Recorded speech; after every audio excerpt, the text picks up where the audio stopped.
अस्सलाम वालेकुम नाजरीन। शिज़मा किचन के साथ राबिया एहसन हाजिर हैं। आज मैं आपके सामने एक बहुत ही मज़ेदार डिश लेकर हाजिर हुई हूँ जिसका नाम है चने की शाही दाल। वैसे तो दाल आपको पता है सबको बनानी आती है, लेकिन मैं कुछ नए तरीके से आपके सामने चने की दाल लेके आई हूँ। आइए चलते हैं इंग्रेडिएंट्स की तरफ। जी, सबसे पहले हम लोगों ने चने की दाल बनाने के लिए हम लोगों को मैंने यहाँ पे 1.5 कप चने की दाल ली है। चने की दाल लेके उसमें नमक डाल के उसको बॉईल कर लिया है। सिर्फ पानी में बॉईल किया है, मतलब पका लिया है। जी, इंग्रेडिएंट्स: नमक। नमक 1 टीस्पून, टीस्पून आप मेरा देख सकते हैं यहाँ पे मौजूद है। ये 1 टीस्पून नमक का इस्तेमाल किया है। 1 टीस्पून लाल मिर्च पाउडर है। हल्दी 1/2 टीस्पून इस्तेमाल की गई है। ऑयल हस्बे ज़रूरत, हस्बे ज़ायका। यहाँ पे मैंने इस्तेमाल किया है ज़ीरा। ज़ीरा डालेंगे जो हम लोग इसका भगाड़ लगाते हैं। जिस तरीके से नए तरीके से आज मैं बनाऊंगी उसमें भगाड़ के तरीके से स्टार्ट करूंगी। यहाँ पे मैंने लीव्स का इस्तेमाल किया है। इनको कड़ी पत्ता कहा जाता है। अमूमन लोगों के घरों में आराम से ग्रो कर लिए जाते हैं और इसका जायका दाल को शाही दाल की तरफ ले जाता है। बहुत मज़े का इंग्रेडिएंट और अरोमा देता है। इसके साथ यहाँ पे हम लोग लहसुन का इस्तेमाल कर रहे हैं। यहाँ मैंने लहसुन का सिर्फ एक जवा इस्तेमाल किया है। आप चाहें तो आप जितनी मिकदार में बना रहे हो उस लिहाज से आप इनको बढ़ा सकते हैं। इसके अलावा हरा धनिया, हरे धनिया की गड्डी ज़्यादा भी इस्तेमाल की जा सकती है। मैंने गार्निशिंग के लिए थोड़ी मिकदार में इस्तेमाल किया है। हरी मिर्चें हस्बे मंशा, यहाँ मैंने एक हरी मिर्च इस्तेमाल की है जिसको आप देख सकते हैं तो के 3 पीसेज में कर दिया है। इसके अलावा यहाँ पे चिकन पाउडर इस्तेमाल किया है जो हम लोग ऊपर से गार्निश करेंगे। ये आपकी डिश को एक शाही जायका देता है। इसके अलावा यहाँ पे मैंने धनिया पाउडर इस्तेमाल किया है और वो भी मैंने आधा 1/2 टीस्पून यूज़ किया है। और मेन इंग्रेडिएंट्स के तौर पर यहाँ पे एक प्याज ली है। प्याज मैंने एक छोटी प्याज का इस्तेमाल किया है। आप अपनी दाल के हस्बे मंशा प्याज को कम या ज़्यादा कर सकते हैं। और टमाटर मैंने प्याज छोटे साइज़ की ली है और टमाटर एक बड़े साइज़ का लिया है। प्याज और टमाटर का इस्तेमाल करते हुए इस बात का ध्यान ज़रूर रखें कि आप प्याज या टमाटर का रेशो ख़राब ना होने पाए, वरना आपकी डिश ख़राब हो जाती है। आइए चलते हैं डिश की तरफ। जी नाजरीन, अब हम लोग चलते हैं डिश की तरफ। जैसा कि मैंने आपको बताया चने की दाल बना रहे हैं। मैंने चूल्हे पे बाउल जो है वो रख दिया है। अब हम लोग इसमें ऑयल डालेंगे। मैंने एक बड़ा टेबल स्पून लिया है और आपके सामने यहाँ इसमें ऑयल डाल रही हूँ। क्योंकि मैं नॉन स्टिकिंग पैन यूज़ कर रही हूँ इसलिए मैं ऑयल भी हस्बे मंशा अपने हिसाब से डाल रही हूँ। यहाँ पे मैंने 4 टेबल स्पून ऑयल यूज़ किया है। ऑयल को थोड़ा सा गर्म होने देंगे। और नाजरीन, एक बात ज़रूर बताना चाहूँगी कि नॉन स्टिकिंग पैन में खाना बनाने का एक बड़ा फ़ायदा ये होता है कि आपका खाना जलता भी नहीं है, जल्दी बन जाता है और बड़ा फ्रेश कुक होता है। जी, अब हम लोग का ऑयल थोड़ा सा गर्म हो गया है। रेडी। हम लोग का ऑयल गर्म हुआ तो मैंने इसमें ज़ीरा डाल के चेक किया। अब ऑयल हम लोग का गर्म हो गया है। इसमें हम लोग जो मैंने ज़ीरा लिया था वो सारा ज़ीरा इसमें डाल दूँगी और उसको फ्राई करूँगी। ज़ीरे को कलर ब्राउन होने तक उसको मैं फ्राई करूँगी। आप देख सकते हैं ज़ीरे का रंग सुनहरा हो गया है। अब इसके अंदर हम लोग लहसुन शामिल करेंगे। लहसुन मैंने बताया था आपको पहले भी कि एक जवा इस्तेमाल किया है। लहसुन जो है वो एक बहुत खूबसूरत अरोमा, एक बहुत खुशबू डेवलप करता है। लहसुन को भी हल्का सुनहरा होने तक इसको फ्राई करेंगे।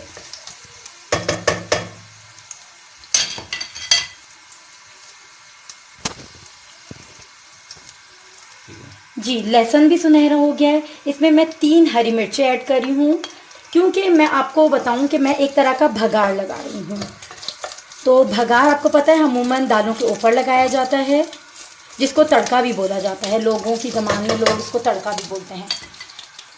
जी, हम लोगों ने इसके अंदर हरी मिर्चें ऐड की। इसके बाद अब हम लोग डालेंगे कड़ी पत्ता। कड़ी पत्ता जो कि मैं आपको दिखा भी चुकी हूँ। ये भी आपका हस्बे ज़रूरत, हस्बे मंशा है। क्योंकि मुझे बहुत ज़्यादा पसंद है इसलिए मैं कड़ी पत्ते का इस्तेमाल ज़्यादा कर रही हूँ। नाज़रीन, मुझे अपना ऑयल थोड़ा सा कम लग रहा है तो मैं ऑयल को थोड़ा और बढ़ाऊँगी। ये आपकी अपनी मर्ज़ी। मैंने पहले 4 टेबल स्पून यूज़ किया था तो मैंने इसमें मज़ीद इजाफ़ा किया है ताकि अच्छे से भगाड़ लग जाए। जी, अब सारी चीज़ों ने एक कलर, फ्रेश कलर डेवलप कर दिया है। अब हम लोग इसमें प्याज ऐड करेंगे। प्याज मैं आपको बता चुकी हूँ कि मैंने एक हल्के छोटे साइज की प्याज लेके चखूटी काट ली, स्लाइस में कर लिया और अब उसको हम लोग इसमें शामिल करने लगे हैं।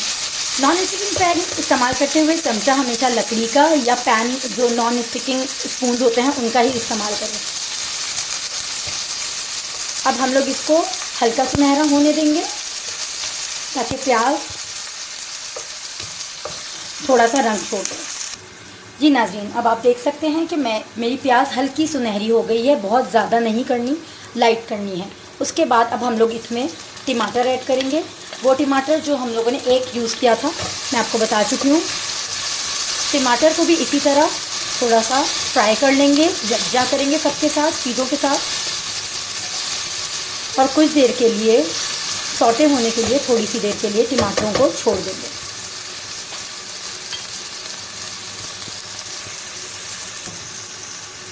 जी नाज़रीन, अब आप देख सकते हैं कि टमाटर ने भी अपना रंग छोड़ दिया है और एक भगाड़ ने अपनी शक्ल इख्तियार कर ली है, एक तड़का अपनी शक्ल इख्तियार कर दिया है। आप ये देख सकते हैं कि मैंने इसको बिल्कुल सालन की फॉर्म में नहीं किया है, यू कैन सी इट। अगर आप चाहें तो आप इसको वैसे भी कर सकते हैं, लेकिन इसको थोड़ा सा खड़ा छोड़ा है मैंने। अब हम लोग इसके अंदर इंग्रेडिएंट्स मसाले ऐड करेंगे। जी, सबसे पहले लाल मिर्च पाउडर जो मैं आपको बता चुकी हूँ 1 टीस्पून, वो ऐड करेंगे। हल्दी पाउडर 1/2 टीस्पून,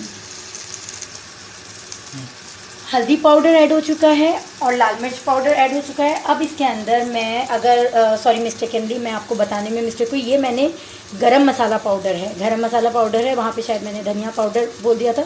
गरम मसाला पाउडर ये यूज़ करेंगे। और सबसे आखिर में नमक इस्तेमाल होता है, लेकिन नमक के बारे में मैं पहले भी बता चुकी हूँ आपको कि नमक जो है ज़्यादा हो जाए तो नुकसानदेह होता है, इसलिए नमक को एहतियात से इस्तेमाल करना चाहिए, जो हम लोग एंड में भी डाल सकते हैं। अब आप देख सकते हैं कि मैंने इसके अंदर सारे तमाम मसाले ऐड किए। बहुत ही इजी है, कुछ भी मुश्किल नहीं है। दाल मैंने पहले से कुक की हुई है, फुल कुकड है, और ये थोड़ा सा मैंने इसमें पानी भी रखा है ताकि ये इसके अंदर बाकी पानी के साथ ये कुक हो। अब हम लोग तमाम दाल इसमें ऐड करेंगे।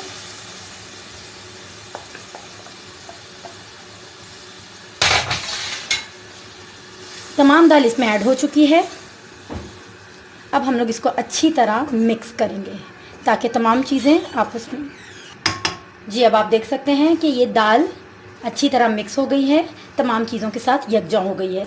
इसका बहुत प्यारा सा टेक्सचर आया है, लेकिन मैं आपको पहले भी बता चुकी हूँ कि जब मैंने दाल बॉईल की थी तो मैंने इसमें थोड़ा सा पानी छोड़ा था ताकि ये इसके साथ ही कुक हो। अब हम लोग इसमें नमक ऐड करेंगे। नमक क्योंकि सबसे आखिर में ऐड करें तब भी कोई नुकसान नहीं है। मैंने यहाँ पे नमक इसमें 1 टीस्पून ऐड किया है। अच्छी तरह मिक्स करेंगे और साइड बाय साइड आंच मैंने मीडियम रखी हुई है। कुक भी हो रहा है क्योंकि आप जानते हैं कि ऑलरेडी तमाम चीज़ें इसमें कुकड हैं।